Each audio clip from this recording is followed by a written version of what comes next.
Paix et grâce, frères et sœurs en Christ, paix et grâce à vous qui m'écoutez ce jour.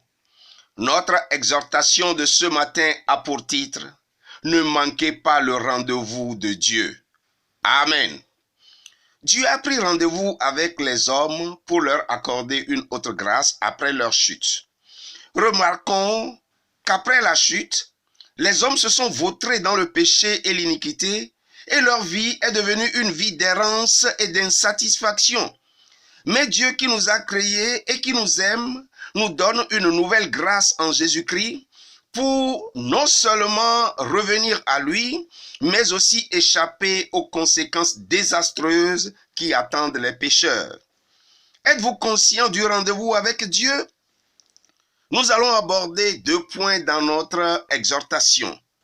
Le premier point, le rendez-vous manqué du peuple d'Israël. Le deuxième point, le rendez-vous de Dieu avec les nations. Amen. Nous allons commencer par le premier point, le rendez-vous manqué du peuple d'Israël. Pour cela, nous lisons dans Luc 19, du verset 41 au verset 44. Il est écrit: Comme il approchait de la ville, Jésus, en la voyant, pleura sur elle et dit: Si toi aussi, au moins en ce jour qui t'est donné, tu connaissais les choses qui appartiennent à ta paix, mais maintenant, elles sont cachées à tes yeux. Il viendra sur toi des jours où tes ennemis t'environneront de tranchées, t'enfermeront et te serreront de toutes parts. Ils te détruiront, toi et tes enfants au milieu de toi, et ils ne laisseront pas en toi pierre sur pierre, parce que tu n'as pas connu le temps où tu as été visité. Amen.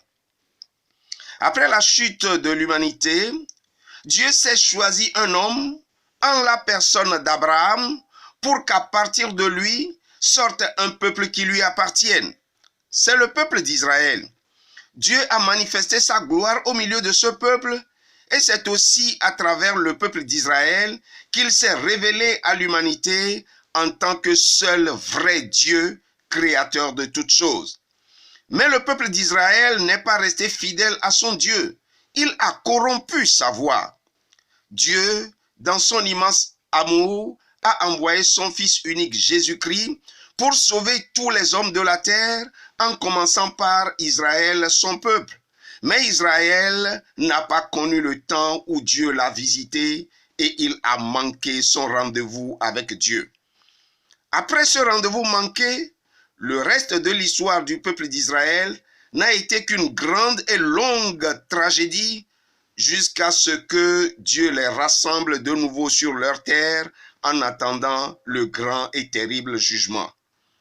Lorsqu'on manque le rendez-vous de Dieu, les conséquences peuvent être désastreuses.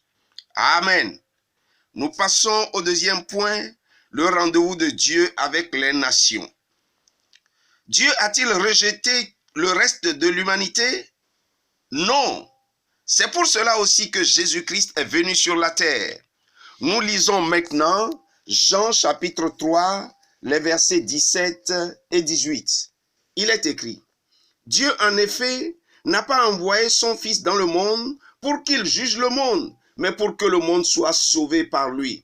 Celui qui croit en lui n'est point jugé, mais celui qui ne croit pas est déjà jugé parce qu'il n'a pas cru au nom du Fils unique de Dieu. Amen. Jésus-Christ n'est pas venu dans le monde pour nous juger, mais pour nous sauver. La parole de Dieu déclare que là où le péché abonde, la grâce de Dieu surabonde. Le péché de l'humanité a atteint des proportions inquiétantes. Chacun à son niveau fait ce qui est mauvais aux yeux de Dieu, comme l'idolâtrie et l'occultisme, l'immoralité et les vices de tout genre, la violence et la destruction des vies humaines, etc. Jésus-Christ est venu chercher et sauver les hommes perdus. C'est le plus grand rendez-vous de l'histoire de l'humanité. Écoutons ce témoignage. Un jour, des hommes de Dieu parlèrent de Jésus à un jeune homme qui se droguait. Il accepta de donner sa vie à Jésus. et les hommes de Dieu prièrent avec lui. Ils se donnèrent un autre rendez-vous au cours duquel le jeune homme apporterait tout ce qui le rattachait encore à la drogue pour le détruire. Le jour du rendez-vous, peu avant l'heure, ce jeune homme reçut la visite de ses anciens amis de la drogue qui l'obligèrent à fumer un dernier joint avec eux avant de débrancher complètement. Il refusa naturellement, mais finit par céder à la proposition de ses amis. Au cours de cette séance, un incident s'est produit et la police les arrêta. Ce jeune homme fut condamné à 20 ans d'emprisonnement. Quand on lui posa la question de savoir ce qui l'envoya en prison, il répondit que c'est le rendez-vous manqué avec Dieu qui l'envoya en prison. Mon frère, ma sœur, vas-tu manquer ce rendez-vous avec Dieu? Je t'en supplie ce matin, examine bien ta vie et réponds à l'appel de Dieu. Ne manque pas cet ultime rendez-vous. Amen. Que Dieu bénisse sa parole ce matin et qu'il vous bénisse tous également. Merci et à très bientôt. Amen.